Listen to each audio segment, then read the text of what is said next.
to the review. Civ 5. Civ 5 should be a fun review. I wonder how many hours I've actually put into this thing. No, I couldn't have put that many. 816 hours? Jesus! That's 34 days? 48,960 minutes, or 2,937,600 seconds. Oh, Jesus fucking Christ. I need a girlfriend.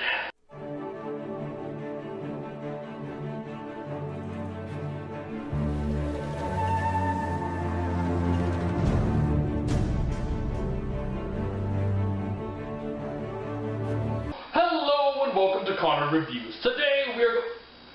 Oh, a second, I need my strategic hat. There we are. Alright, now we're good. Hello and welcome to Connor Reviews. Today we're going to talk about Civilization 5. Now, for those of you who don't know, Civilization 5 is a turn-based strategy game where you start off as a small tribe and you see if you can build a nation that will stand the test of time. With up to 43 different nations to choose from, you get to play this game in a lot of different ways, depending on which nation you pick, what map you choose, and what you choose to focus on. Do you choose to focus on trade, diplomacy, culture, religion, or war? Now, when it comes to trade, it's okay in the regular game, but becomes a lot better with the expansion Brave New World. Culture, although never the main focus of the game, can really help boost your nation, help you stand a chance of winning. Religion in this game has become a lot easier and a lot more useful in compared to other games like Civ 4 where it wasn't really the main focus. This game, if you know how to use religion correctly, it can make you very, very powerful and really help expand your influence. What? Nations using religion to manipulate people? That's crazy, right? Nations using religion to manipulate things and use religion to their advantage. It's not like we can relate to that in any way, shape, or form. Finally, war and diplomacy. Now, while the diplomacy side of this game has gotten better when they added Brave New World, the expansion, it's still really bad. Like, really, really, really bad. It is so hard to do diplomacy in this game. The AI gets angry at anything you do, and they never forgive you no matter what happens. They're just ridiculous to deal with, so if you're playing a game with just AI in it, don't even bother trying to deal with diplomacy, just focus on expansion. Yeah, they're going to get mad, but they're going to get mad anyway, so at least have fun with it. Well, fine, you ask. What's it like then playing online with some of your friends? Well, playing online is, it's special. Yeah. It's special for sure.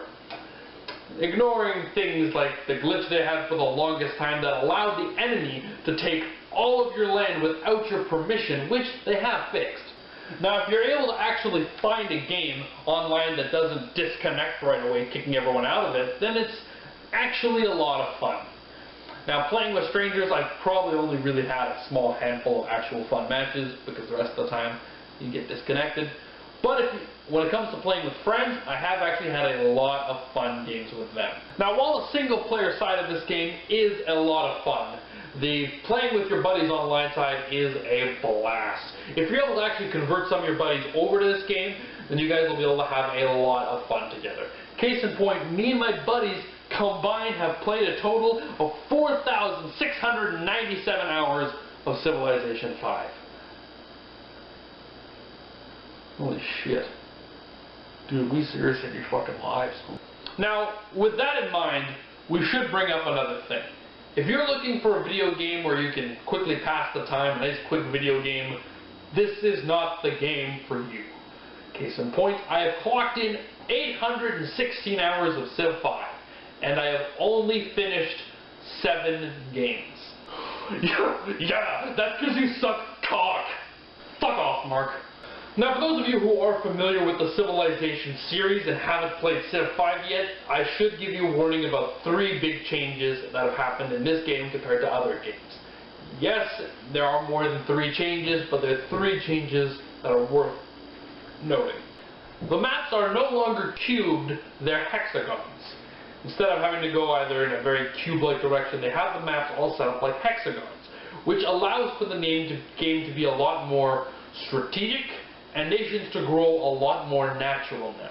Where in previous games, the nations would grow like cubes, making these giant cube-like nations, whereas now borders actually naturally form with the hexagons in mind and other nations in mind, which makes it, again, the nations look a lot more natural. No more stacking units. That's right, you can't stack 8 million units on one square anymore. One square means one military guy. That's it. So you got to really plan out how much military you have and where they actually move in now. So if you have certain areas where there's a narrow pass, you can't just get all 8 guys on top of each other and squeeze through. You can only let one guy at a time, which really makes the wars a lot more interesting now. The one thing that does allow stacking is the workers. Now, while the workers can't stack on top of each other, one worker can't stack on top of one soldier. But that's it. They introduced a new thing in this game, the final thing, that is city health bars. If you don't take away anything from this review, take this one thing away because it is very important, and I learned the hard way. In previous installments, if the city didn't have a guard in front of it, you could just march your soldiers in and take the city. It is yours. In this game, if you do that, it will kill you instantly. Not a chance in hell. You have to actually break this city's health down. Lower it, lower and lower and lower until your soldiers are strong enough, the city is weak enough that you guys can actually run in and take the city. The best way to kind of lower these cities' health bars is using long-range units, sort of thing, to weaken the city down and then send your military. Big scary wind. Okay, I think the scary wind stopped. But yes, use long-range units to actually lower the city's health down. The thing that's worth noting too is the long-range units can't march in and take the city. Only your soldiers can. Really adding a lot more of that element of strategy to the game, which makes it a lot of fun. Now, as the title would indicate, this is the 5th installment in the Civilization series. As long as you don't include, spin-offs like Civilization 4 Colonization. God, that game was a fucking piece of shit. Now, speaking of expansions, Civ 5 is the first game in the series to actually do expansions right. Previous ones like Civ 4 had so many expansions, it was hard to keep track of. Now with Civilization, they keep it really, really simple. They have their first expansion, Gods and Kings, and their second expansion and last expansion, Brave New World. Now, while these expansions aren't needed to play the game, which is really great, they do make certain time periods a lot of fun.